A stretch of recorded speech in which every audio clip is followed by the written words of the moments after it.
Halo, selamat sore teman-teman semuanya.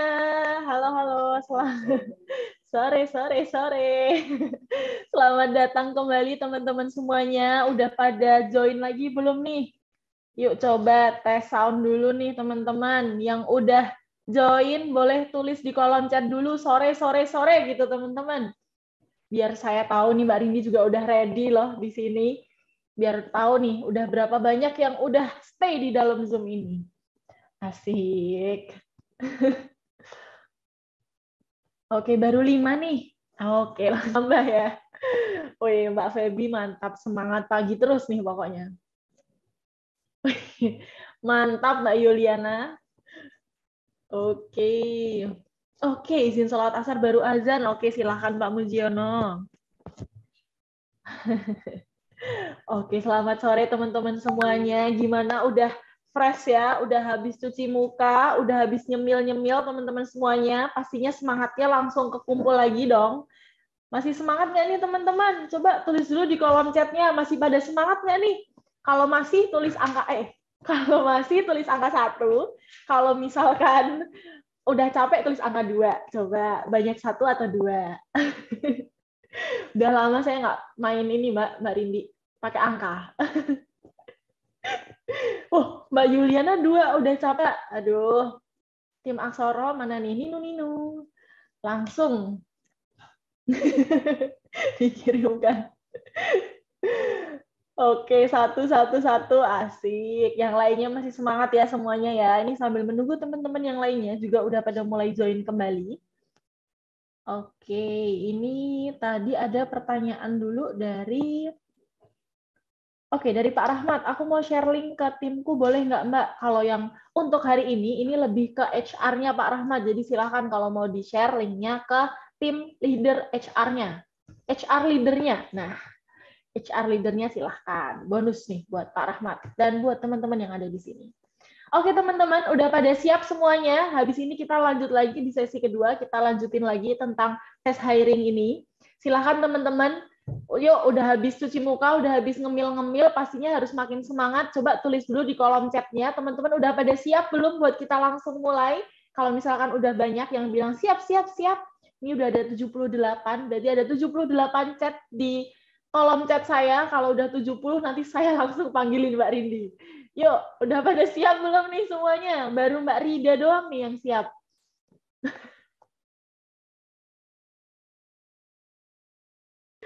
Oke, baru 3 orang nih yang siap nih. Yang lainnya udah pada siap. Wih, siap 1000%. Luar biasa nih. Mas Prihastanto nih dari tadi semangat banget nih. Oke, siap. Oke, kalau gitu. Oke, kalau gitu kita langsung panggilkan teman-teman pembicara kita tadi, yang udah senyum-senyum dari tadi, manis banget, Mbak Rindi Aloreru. Ya. Halo, Mbak. Halo. Mbak Rifda. Oke ya, teman-teman. Kita sampai jam 5 ya, berarti Mbak Rifda ya. Oke. Betul, Mbak Saya Rindi. langsung mulai aja share screen. Gimana, udah selesai istirahat? Siap ya kita ya. Saya sih yang harusnya yang siap. Oke. Tadi sampai di sini. Oke.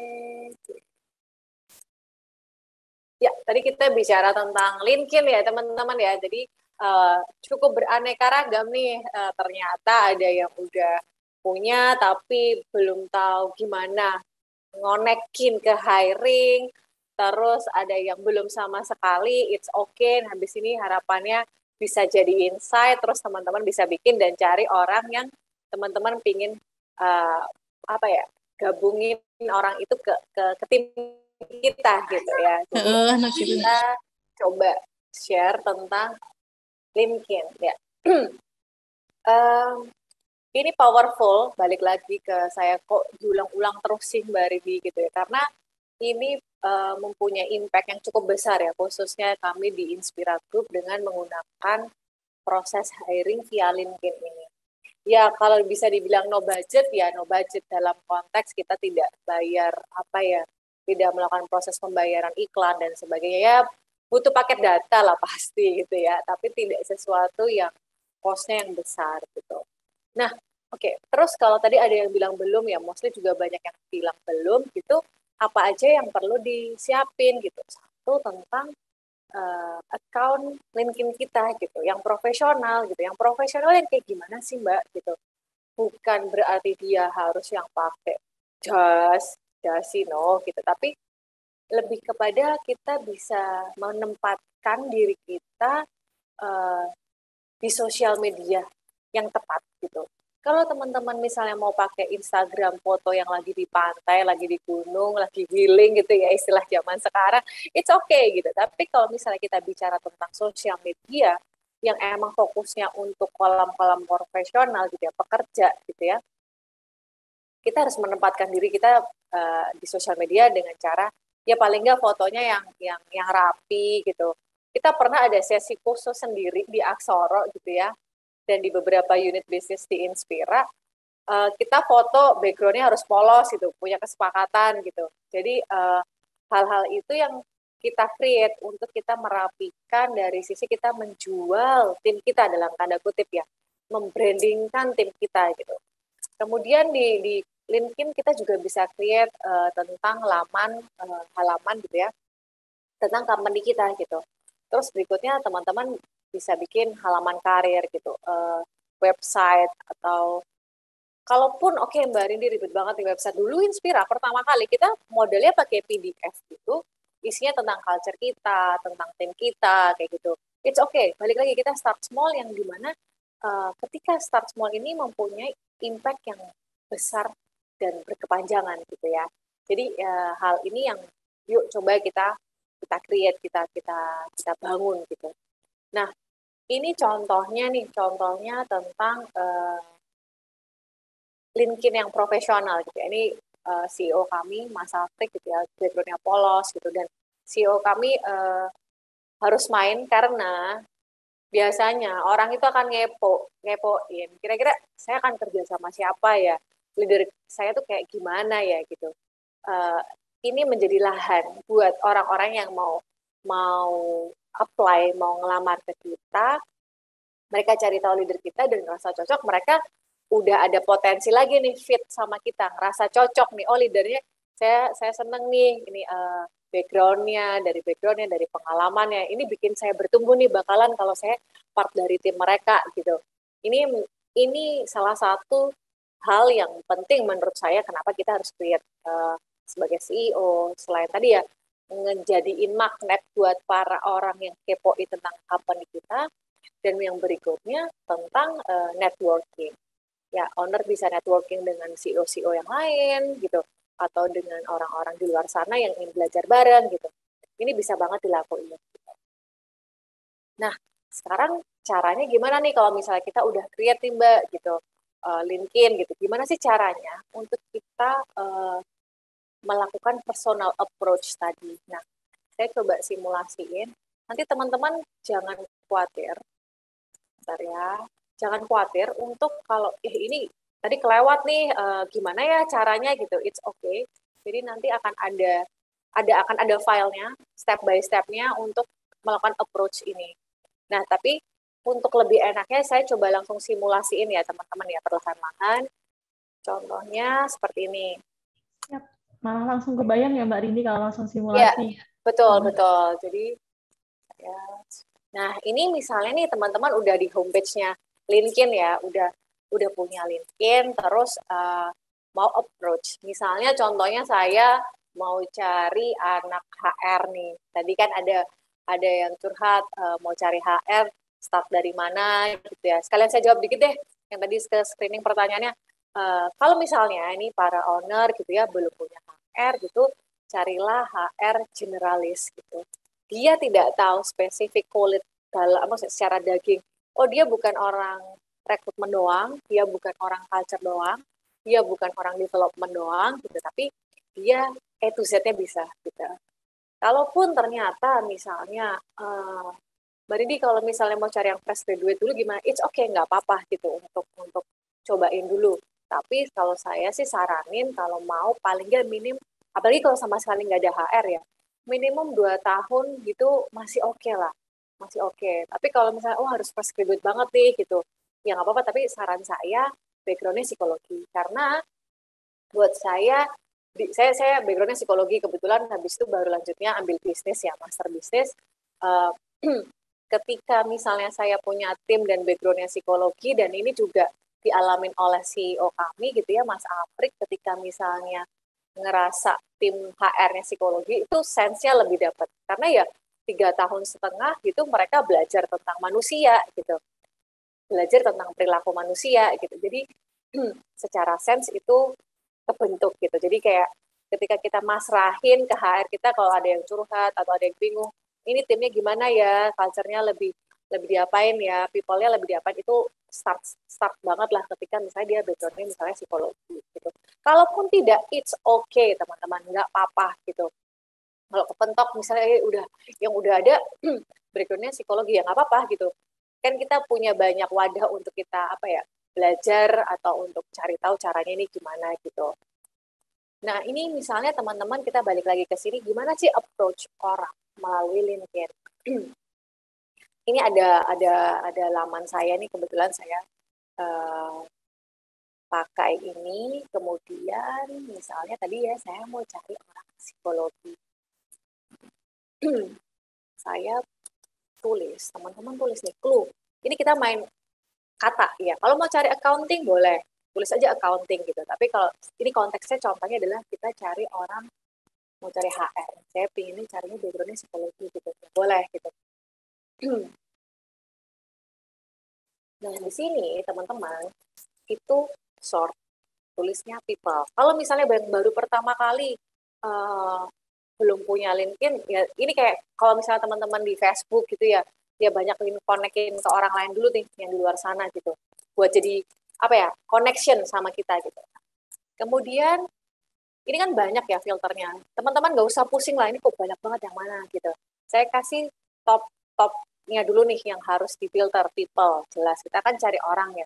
Kecuali ini beda, saya mau cari kerjaan. Nah, tadi kan ini konteksnya kita cari orang, people.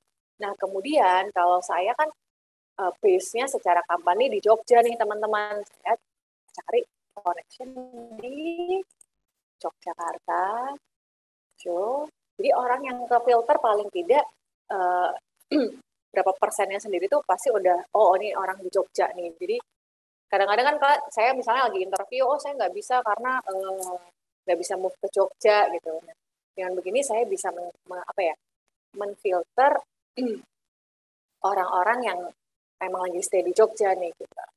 Terus misalnya Alfiter, saya mau cari background sekolah deh, misalnya sekolah, misalnya dia dari UII gitu. Nah, boleh. Nah, di sini akan kelihatan nih orang-orang yang backgroundnya dari psikologi, mereka yang backgroundnya dari kampus tertentu gitu, misalnya. Tapi kalau teman-teman mau semuanya pun, it's okay, bisa nih. Show yourself. Nah, yang penting teman-teman clue di sininya, psikologi atau mau cari law gitu ya, hukum, accounting, kuncinya di sini. Kemudian di people. Biar teman-teman, aduh ini kok banyak banget ya filternya. Proses di sini. Nah, ini misalnya nih saya ya. Oh, ini dia, oh saya mau cari UGM tadi ya.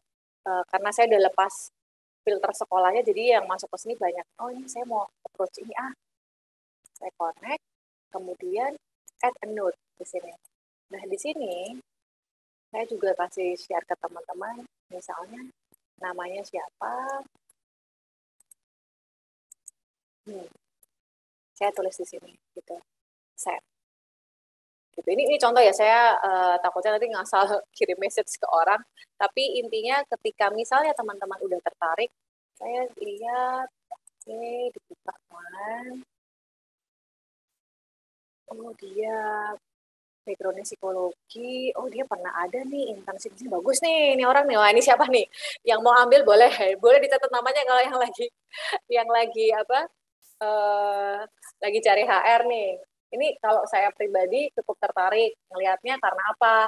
Dia backgroundnya psikologi sesuai nih yang saya mau cari gitu ya. Kalau misalnya, oh ya kebetulan anak UGM, saya carinya UGM ya udah UGM gitu. Tapi kalau misalnya nggak harus UGM, nggak harus di UI, atau nggak harus Sanata Dharma kayak kampus saya, it's okay juga. Terus saya ngelihat biasanya adalah, oh dia internship nih di beberapa tempat. Ini biasanya saya tertarik untuk connect gitu. Karena kan ada ya fresh graduate yang mereka tipenya kupu-kupu gitu, kuliah pulang, terus IP-nya indeks prestasi kumulatif itu kan pembuktian ya secara gimana keseriusan dia belajar gitu ya. Kalau misalnya dia udah kuliah pulang, tapi indeks prestasinya nggak bagus, biasanya saya nggak ambil tuh. Ya ini contoh salah satu apa ya tips yang lainnya ya teman-teman. Jadi ini konteks dari sisi LinkedIn tadi ya teman-teman ya. Saya ulang lagi, psikologi gitu, kemudian people, areanya Jogja. Kalau teman-teman ada yang di Kalimantan atau ada yang di Jakarta, boleh banget tinggal diganti gitu. Karena ada beberapa perusahaan yang takutnya nanti mereka harus bayar kos, bayar bulanan, apa buat kos di sini, buat makan gitu. Ya udahlah cari orang Jogja aja biasa saya gitu ya. Yang misalnya dia punya rumah di sini, jadi ketika offering pun juga enak gitu. Ini kuncinya di sini. Kemudian tadi ya Jogja.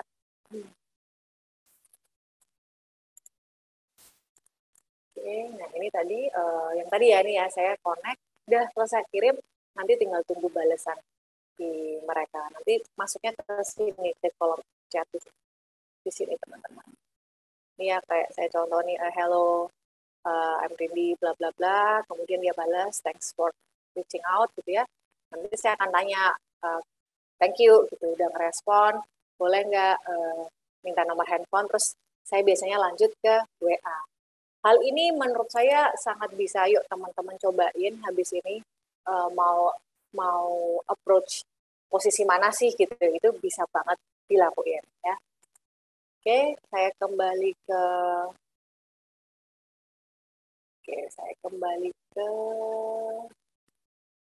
betul Bu Upi, terima kasih. Jadi teman-teman harus banyak kayak misalnya teman-teman baru bikin account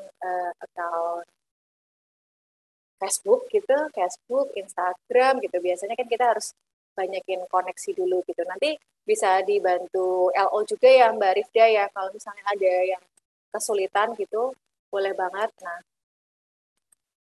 itu hal yang sangat lumrah untuk kita apa ya, sangat menurut saya juga kalau udah dirasain nggak akan terlalu susah sih teman-teman untuk approach ini. Cuman ini mungkin karena teknis banget dan masih baru pertama, tapi menurut saya ini powerful, harus dicoba.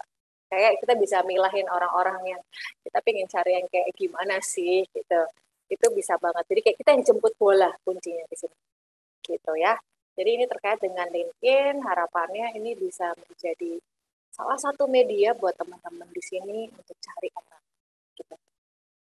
Nah, ini contoh-contoh LinkedIn company kami gitu ya tentang Inspira Group gitu. Biasanya orang-orang kan balik lagi ya ngepoin siapa sih kita gitu. Terus di sini ini saya contoh lagi. Ini contoh salah satu apa ya web page-nya kami yang untuk kita biasanya kita share ke orang-orang gitu ya tentang siapa kami gitu. Ya kita bikin ini start dulu kita PDF ya teman-teman, belum serapi ini gitu.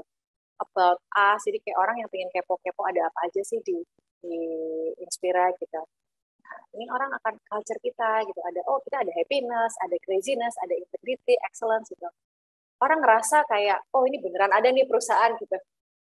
Karena anak zaman sekarang itu sangat-sangat apa ya, sangat-sangat makin canggih lah untuk mereka ngepoin banyak hal gitu. Ini kayak ini learning development programnya kami gitu ya. Kami share di sini biar orang-orang yang ingin bertumbuh ngerasa suka sesuatu yang bertumbuh ya. Di sini lahannya development programnya ada Mas Alvan, dia adalah kepala sekolah future leader di kami gitu ya. Salah satu jebolannya adalah Mbak Rifda, murid terbaik.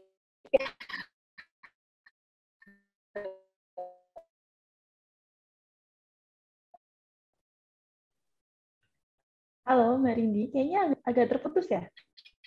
Untuk tugas. Oke, ya. Halo, udah Mbak Rifda? Sorry. Udah, sekarang udah. Oke, ya.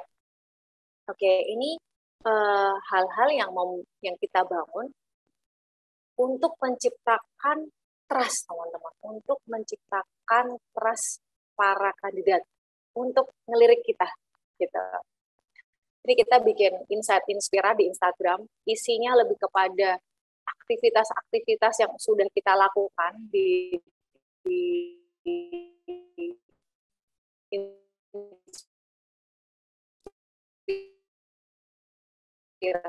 saya nggak ngejar follower, saya ngejar buat orang yang ingin tahu. Kan ketika interview pasti ditanya kandidat, di sini programnya apa aja? Oh ya, kami punya culture program, kita punya development program gitu. Proses validasi, bener nggak sih ini gitu. Apalagi balik lagi anak-anak zaman sekarang tuh udah jago-jago mereka critical thinking-nya. Nah, saya create ini untuk mereka tahu, oh iya bener ya di Inspira ngelakuin ini, oh iya bener ya di Aksara ngelakuin ini. Gitu teman-teman ya. Dan media-media ini tadilah yang untuk menciptakan trust kandidat. Jadi gini, selain trust kandidat, ini tuh sebenarnya salah satu topik yang lagi sangat hangat juga. Walaupun saya udah belajar ini dari tahun berapa tuh? 2014 tentang yang namanya employer branding. Jadi dulu saya pernah dikirim gitu ya, training di Hong Kong gitu, khusus bahas tentang employer branding ini. Menciptakan branding secara employee, teman-teman. Jadi bukan secara brand company aja, tapi secara tim kita gitu. Untuk menciptakan tadi trust, untuk menciptakan daya jual kita, value-value kita di luar sana gitu. Dan trust ini juga mempengaruhi gini, teman. Apalagi khususnya saya di Jogja ya, apalagi di Jakarta juga pastilah secara media untuk kepo lebih banyak ya. Biasanya yang terjadi, apalagi di Jogja yang kecil ini, kalau misalnya saya interview A gitu ya, itu ada si A ini kenal si B di luar sana atau kenal yang udah di internal kita gitu ya. Dan ini kalau nggak satu suara gitu ya, experience yang nggak bagus, itu bahaya tuh. Jadi kayak orang jadi malas duluan kan untuk proses bareng kita. Nah, dengan adanya media-media ini membuat sebuah proses validasi gitu. Kira-kira ada apa aja sih di perusahaan ini gitu ya. Dan yang berikutnya, nah ini, oke nih orang-orang udah mau nih sama kita gitu ya. Nextnya apa sih Mbak Rindi untuk kita berikutnya dalam proses hiring, yaitu adalah seleksi CV. Nah ini nih yang punya keseruan yang berbeda lagi gitu ya. Tadi kita job posting udah gitu ya. Kita coba jemput bola juga gitu ya.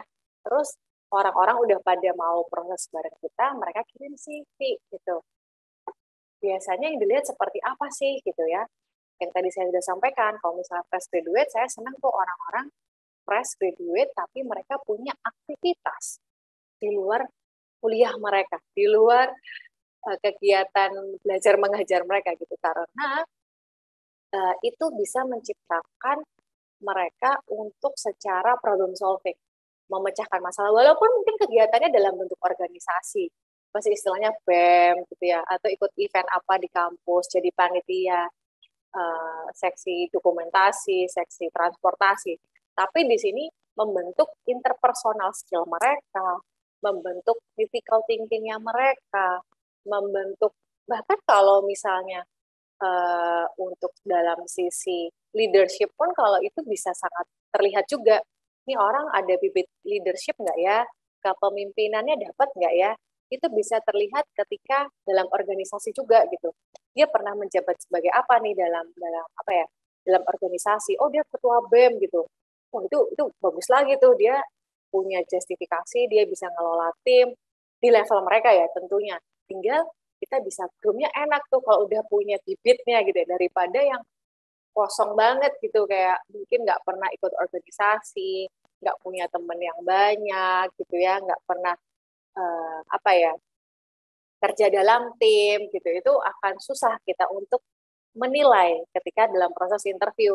Bingung kan apa juga yang mau diceritain, ataukah mereka hanya baca apa zaman sekarang kan drama Korea ya, nonton drama Korea doang gitu kan, nah, pusing juga kita gitu. Terus gimana punya value orang itu kalau misalnya tidak ada something yang dia udah pernah lakukan di sebelumnya gitu ya. Ini contoh CV yang saya lakukan, apalagi misalnya timnya banyak apa yang apply itu banyak banget gitu. Jadi dari mana nih saya harus lihatnya gitu. Padahal prosesnya harus cepet kan, validasinya. Ini ada 3 hal yang saya pakai sampai sekarang itu adalah lihat fotonya, lihat edukasinya, dan lihat pengalamannya. Pengalaman baik tadi berorganisasi atau pengalaman secara company gitu. Kenapa kok fotonya sih Mbak Ridi gitu, kayak penting banget. Kalau buat kami di sini penting gitu, karena satu, balik lagi ketika dia naruh di CV gitu ya, dia bisa mempositioningkan tempat gimana dia menampilkan diri dia. Menarik nggak sih biar orang itu tertarik gitu. Kalau dia serius, gimana kan ketika serius enggaknya bisa dilihat ya. Kalau ya udahlah asal aja foto gitu. Fotonya apalagi tuh kadang-kadang kalau ada CV itu jauh banget gitu. Saya nggak bisa ngeliat nih orang bentukannya kayak gimana gitu. Terus ada yang misalnya mereka selfie di kaca gitu, saya jadi nggak bisa ngeliat nih mukanya gimana gitu. Ada bahkan yang pakai, mohon maaf ya, bajunya yang terlalu terbuka gitu. Itu saya biasanya langsung skip gitu, membuang waktu saya, karena balik lagi adalah culture kan. Saya kan melihat culture-nya yang kayak gimana nih, nggak ya, kita nggak cari orang yang neko-neko lah gitu. Ya kita bisa ngelihat dari situ juga gitu. Terus edukasi, balik lagi kita mau cari apakah cari anak SMK, D3, S1, S2, atau S3 kayaknya jarang ya. Itu bisa jadi screening kita di awal juga. Pengalaman, apakah dia harus minimum 2 tahun, itu bisa jadi kita screening lagi tuh di akhir ketika kita lagi cari CV yang terbaik. Nah, ini berikutnya contoh CV terbaik nih. Oke, checklistnya apa lagi gitu ya di dalam secara konten ya. Kan tadi kan top 3-nya nih gitu. Setelah kita baca CV-nya, oh foto lolos lah, edukasi oke lah gitu, pengalaman oke lah gitu. Ini dia punya detail-detail ini enggak?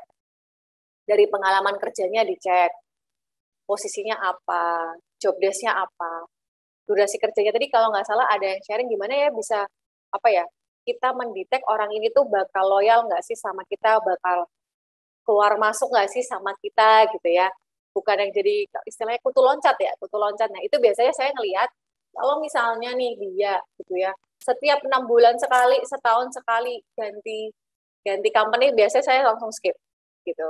Satu gitu ya, 3 bulan pertama, 6 bulan pertama, itu adalah masa-masa kita beradaptasi.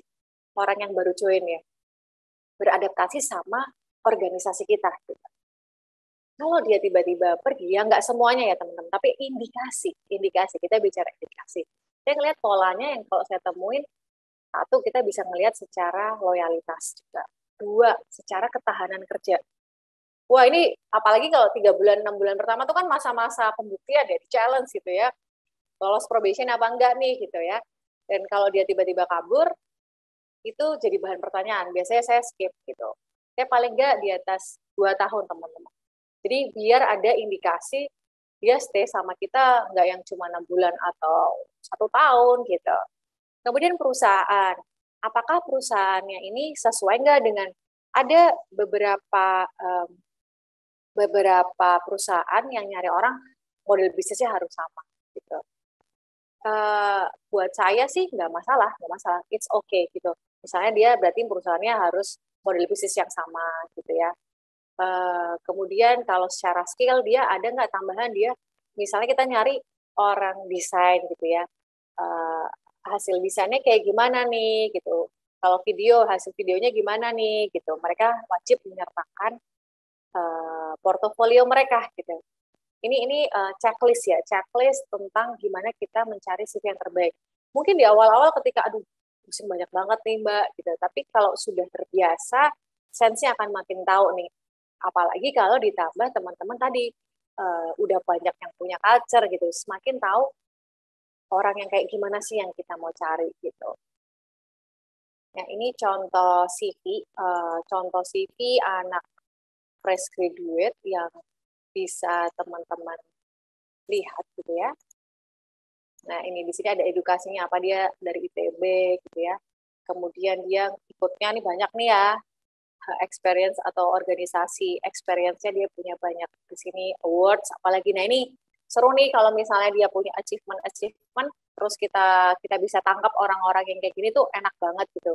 Berarti excellence-nya dapat, jiwa ingin untuk dildan itu istilahnya menyelesaikan tanggung jawab, berprestasi dapat, wah itu seru banget. Kalau kita bisa tangkap orang-orang yang seperti ini, dan itu bisa terlihat ketika di dalam CV yang mereka kasih ke kita, teman-teman.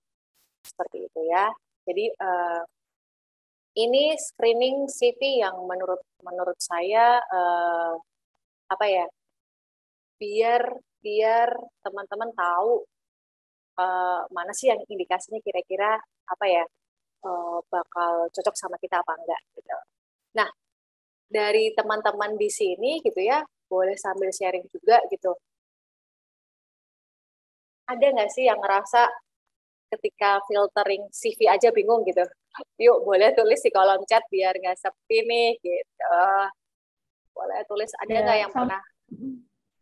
Sama apa biasanya kebingungannya gitu kali ya Mbak Indi ya? Boleh, kebingungannya ketika baca CV itu gimana sih gitu. Itu boleh banget yuk sambil sharing di kolom chat, nanti biar Mbak Rifda bisa keep juga, terus ada yang bisa kita diskusiin di akhir gitu ya. Itu teman-teman, jadi tadi CV itu adalah salah satu another games dalam hiring yang kita harus punya kepekaan untuk melihat itu. Dan 3 jurus tadi menurut saya menjadi salah satu filterasi awal untuk secara waktu kita mempercepat juga proses hiring dan mencari potensi-potensi yang ketika proses interview itu udah makin kelihatan lagi gitu. Ini sudah ada yang halo Pak Dedi. Oke. Bagaimana cara menilai atau menggali value dari CV gitu. Nah, ini sambil saya jawab juga ya.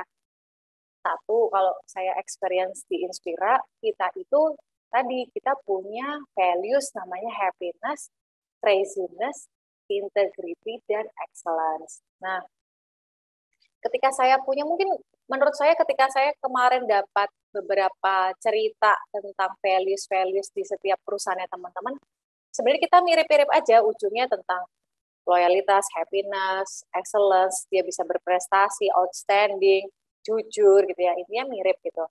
Dan kalau konteks tadi kalau dalam CV gitu ya, saya punya values excellence. That's why ini ya saya balik lagi, saya agak sedikit kaset rusak bahwa emang culture itu penting ini menjadi acuan untuk kita melihat ketika kita proses hiring. Ketika misalnya di CV tadi ya, saya punya values excellence. Terus saya tadi lihat nih contoh CV yang tadi ya teman-teman ya, dia punya beberapa achievement atau prestasi beberapa prestasi yang dia pernah capai saat lagi kuliah, atau dia the best employee. Jadi saya pernah hire juga salah satu tim di unit bisnisnya Inspira, dia the best employee Amazon yang di Malaysia ya. Dia pernah di situ, berarti saya punya indikasi, oh ini jiwa excellence-nya dapat nih. Akhirnya saya ambil nih CV-nya, saya proses nih buat interview. Hal-hal itu yang menurut saya bisa terlihat di CV gitu. Itu yang kita bisa cek nih dari values. Kemudian kalau masalah jujur gitu ya, itu sesuatu yang harus digali lagi gitu, harus digali lagi saat interview gitu. Saat interview. Nah, nanti ada tipsnya sih teman-teman untuk kita cek secara integrity juga gitu. Kita sampai di sini dulu ya. Nah, ketika tadi ya teman-teman kan banyak nih yang udah kandidat yang udah apply gitu ya, ngelamar ke kita cukup banyak gitu ya. Banyak yang bagus-bagus gitu. Kadang-kadang kan user galau ya, aduh cari lagi deh, tapi takutnya kalau ngambil ini ada yang bagus lagi gitu ya. Galau tuh, galau. Padahal kita harus cepat, kalau misalnya nggak cepat nanti keburu kandidatnya juga hilang gitu ya.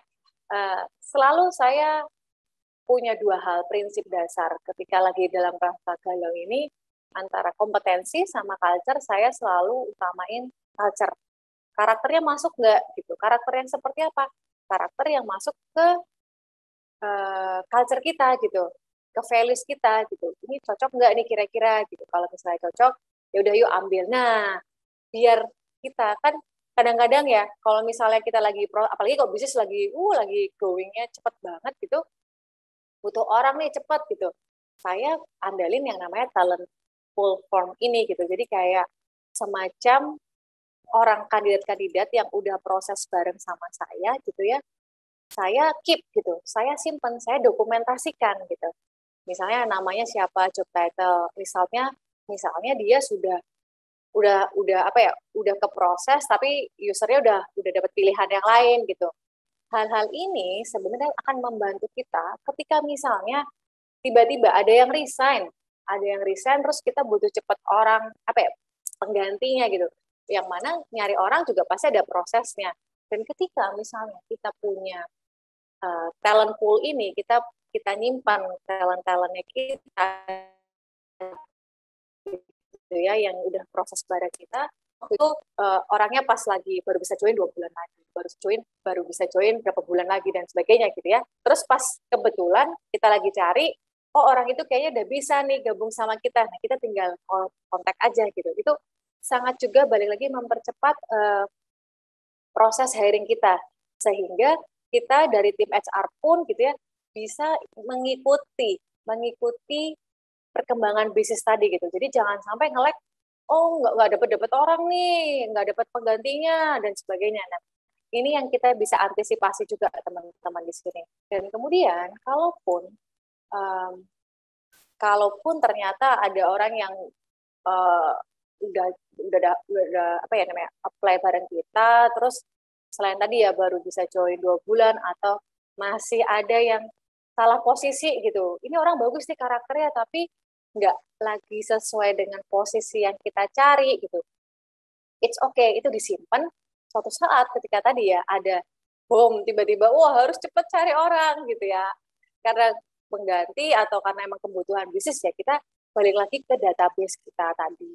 Jadi terdokumentasikan dengan baik itu membuat kita lebih enak gitu untuk ngejalanin ini lebih efektif dan efisien tadi ya. Nah, ini contoh gimana kita manggil orang untuk interview teman-teman ya. Jadi kan di sini biasa ya, halo siapa nama kandidatnya, perkenalkan saya HR dari sini. Terus karena kan sekarang udah banyak yang model online interview ya karena pandemi ini jadi kita kebanyakan sekarang Google Meet. Kemudian nah ini yang penting teman-teman. Mereka biasanya saya selalu minta untuk harus isi form ini. Nah, isi formnya ini tuh isinya apa? Isinya adalah untuk data validasi. Jadi, untuk mempermudah kita ketika proses interview itu saya udah tahu, oh orang ini tuh last salary-nya berapa, kemudian ekspektasi salary-nya berapa. Nah, ini hal-hal yang saya biasanya minta mereka ngisi dulu sebelum saya interview. Namanya siapa, kemudian nomor telepon, email biasa, domisili di mana. Nah ini last experience-nya dia apa, company-nya apa gitu ya. Terus last salary, expected salary kita. Jadi kayak saya udah bayangin ketika saya interview, kalau misalnya nih kejadiannya ekspektasi salary-nya jauh banget gitu kayak waduh, ya udahlah interview gimana caranya tetap experience-nya bagus dong. Ya paling enggak siapa tahu saya punya dapat malah insight apa dari dia gitu ya. Walaupun mungkin dia nggak akan jodoh nih sama saya gitu. Terus saya tulis juga willing nggak untuk ke Jogja buat make sure juga gitu. Kira-kira kandidat yang bakal saya interview dia mau nggak move ke Jogja. Kalaupun ternyata enggak gitu ya, saya tetap gali ketika proses interview gitu. Kalau kamu ngerasa apa ya mau balik ke Jogja kan kadang-kadang reasonnya macam-macam ya karena ikut suami lah atau dan sebagainya. Nah kalau misalnya kita bisa jual value kita tentang opportunity apa yang akan mereka dapatkan, kemungkinan juga mereka ada juga yang akhirnya oh ya udahlah saya mau move ke Jogja gitu. Nah ini ekspektasi kira-kira dia bakal bisa join kapan gitu. Karena kebetulan kan ini bisa jadi standar kita ya. Oh saya butuhnya bulan depan. Oh ternyata dia baru bisa 2 bulan lagi. Nah ini jadi note kita juga. Nah, ini tadi yang saya cerita tentang gimana kita bisa tahu orang ini integritasnya bagus apa enggak sih gitu. Dari referensi cek ke perusahaan sebelumnya atau ke organisasi gitu. Ini kejadian lucu banget. Jadi dulu sebelum ada ini gitu ya, 2019 awal banget gitu, hampir banget saya itu kecolongan kandidat teman-teman. Dia itu apa ya, gayanya udah asli, dia bagus banget. Dia ngomong dari Belanda gitu ya. Dia ngomong dari Belanda. Ngomong bahasa Inggrisnya udah cas-cis-cus. Udah interview bareng sama saya, Mas Afrik, bahkan sama Mas Alvan gitu ya. Terus di akhir itu kami ngerasa kok ada something yang nggak beres nih. Udah merasa oke banget nih, oke banget gitu. Akhirnya Mas Afrik, Mbak Rini coba dong cari tahu dong orang ini kayak gimana gitu. Ada referensi nggak? Itu saya pusing banget nyari ngulik, dan alhamdulillahnya banget akhirnya saya dapat, entah gimana ya, kayak Tuhan baik aja kali ya sama inspirasi.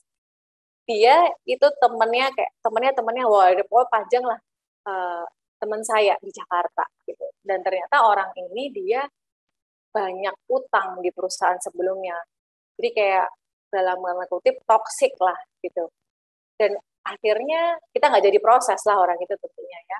Dan ini yang membantu kami pada akhirnya jadi insight, ini harus ditulis. Jadi saya nggak perlu pusing nyari kemana-mana gitu ya untuk referensi cek apakah orang ini track recordnya bagus apa enggak sih di tempat sebelumnya, dengan cara mereka harus ngisi form ini gitu. Itu sangat membantu sih teman-teman. Apakah semua kandidat harus dicek gitu? Kalau saya prioritas ya balik lagi, MPP saya banyak gitu ya, saya proses hiringnya harus cepat, bisa di level tertentu, supervisor ke atas. Leader gitu biasanya saya akan cek gitu ketika mau proses offering gitu ya. Kemudian account sosial media gitu. Ini untuk melihat dia di dunia luar kayak gimana sih gitu. Cara-cara gaya hidupnya kayak gimana sih, cocok nggak ya kira-kira sama kita gitu. Hal-hal itu yang biasanya kita cek juga tuh. Apalagi Mas Alvan tuh, kalau misalnya interview saya tuh selalu nge-share tentang jelas namanya mereka siapa, terus account CV-nya dia apa, sama account sosial media. Biasanya saya sertakan itu juga tuh ke user-user saya, biar mereka punya gambaran gitu. Kan kadang-kadang kalau interview kan mereka, yang manis-manisnya aja gitu. Tapi biasanya kita lihat tuh, kayak kehidupan di luar sana tuh kayak gimana sih dia. Dari story-story, kalau di Instagram apa sih istilah story gitu ya. Gimana bertutur kata, bertemannya gimana sih caranya. Hal-hal ini yang biasanya membantu kita men-screening juga gitu.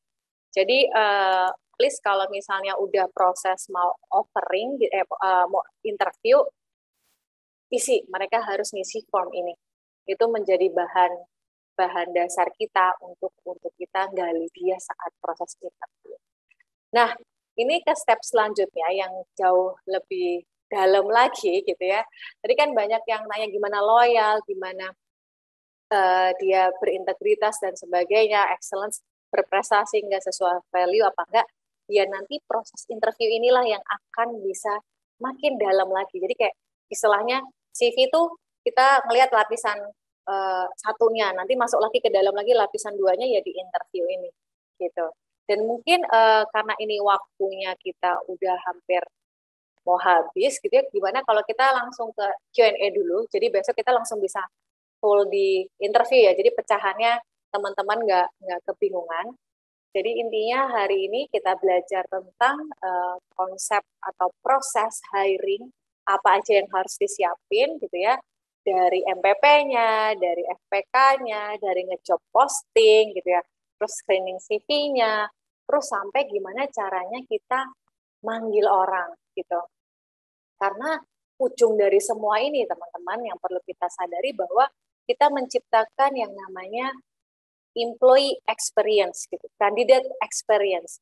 Jurninya mereka bagus apa enggak bareng sama kita gitu. Karena kalau sampai jurninya nggak bagus gitu ya, itu brand company kita juga yang akan keseret gitu. Karena terbukti ketika misalnya saya lagi interview orang gitu, oh ya ini saya temannya itu tuh sering banget teman-teman. Jadi gimana kita bisa ngejaga brand kita bisa dipercaya dan kita bisa menciptakan taman yang semakin indah hingga pada akhirnya kupu-kupu yang tadi itu pada mau nih nancep ke kita. Gitu Mbak Rifda dan teman-teman. Mungkin kita langsung ke Q&A kali ya gitu. Silahkan Mbak Rifda.